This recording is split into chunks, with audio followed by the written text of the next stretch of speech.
For today's little adventure, we're reading Grover Cleveland, the 22nd and 24th president. Grover Cleveland. An honest man. Sorry, guys. Okay.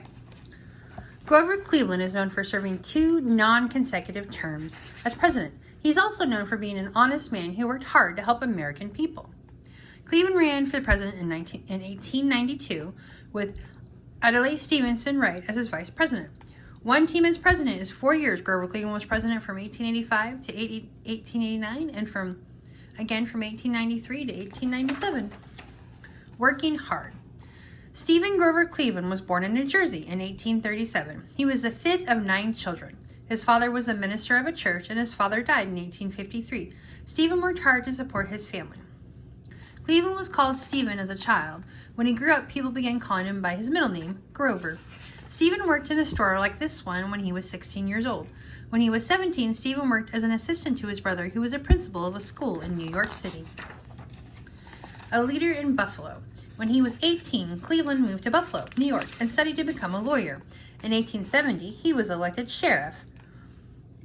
county sheriff. Cleveland was good at his job. In 1881, voters elected him mayor of Buffalo. As sheriff, Cleveland was in charge of the prisoners in the local jail. In the 1880s, many people in Buffalo got sick from drinking unclean water. Mayor Cleveland had a new, safer system built. The governor. After only a year as mayor, Cleveland was elected governor of New York. He signed laws to protect areas of nature. He also blocked laws that wasted public money. The American people say he was a good leader. In 1884, Cleveland ran for president and won. In the late 1800s, many children worked long hours in factories. Grover Cleveland signed laws that limited child labor in New York. As governor, Cleveland helped protect areas of New York such as Niagara Falls. Cleveland ran for president in 1884 with Thomas Hendricks Wright as vice president. Helping the nation. President Cleveland was a fair leader. Some politicians wanted to hire their friends for government jobs. However, Cleveland hired only people who were honest and would do a good job. In the late 1800s, farmers used trains to transport their crops to markets across the country. Cleveland worked to make sure train companies did not charge farmers too much money. Cleveland married Frances Folsom in 1886. He is the only president to be married in the White House. A big loss. Cleveland worked hard to help Americans, yet he knew he could do a lot more. So in 1888, he ran for another term as president. He ran against Benjamin Harrison. It was a close race, but Cleveland lost. When the Clevelands moved out of the White House, Frances predicted she and her husband would return in 4 years. And she was right. A tough term. Frances Cleveland was right. In 1892, her husband ran for president again and won. His second term was more challenging. In 1893, trouble hit the nation's businesses. Millions of workers lost their jobs. Other workers went on strike. Because of poor working conditions, Cleveland sent the army to Chicago to end a strike. In 1893, Cleveland had surgery to remove cancer in his mouth. Today, the tumor is on display at a museum in Philadelphia. Workers at Chicago factory that made railroad cars went on strike in 1894. Cleveland sent troops to end the strike. Remembering Cleveland. After his second term as president ended, Cleveland moved to Princeton, New Jersey. He worked at the university there. Cleveland died in 1908. Today, he's remembered as a president who worked hard to do what was right.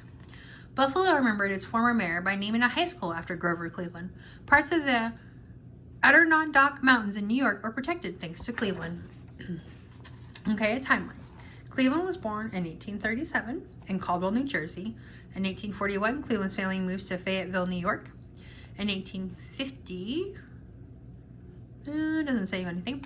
1859, Cleveland becomes a lawyer in Buffalo. 1870, Cleveland is elected sheriff of Erie County, New York. In 1882, Cleveland is elected governor of New York. 1881, he's elected mayor of Buffalo. Then 1882, governor of New York. 1884, he's elected president. 1886, he marries Frances Folsom. 1892, Cleveland is elected president for a second term. And then 1908, Cleveland dies in Princeton, New Jersey. Facts and quotes. One of Cleveland's nicknames was Grover, was good. In 1895, Cleveland became the first president to be filmed with a movie camera. Honor lies in honest toil work. I have tried so hard to do right. Cleveland loved baseball. In 1885, he invited the Chicago White Stockings to visit the White House. The Baby Ruth candy bar was named after Cleveland's daughter, Ruth. The end.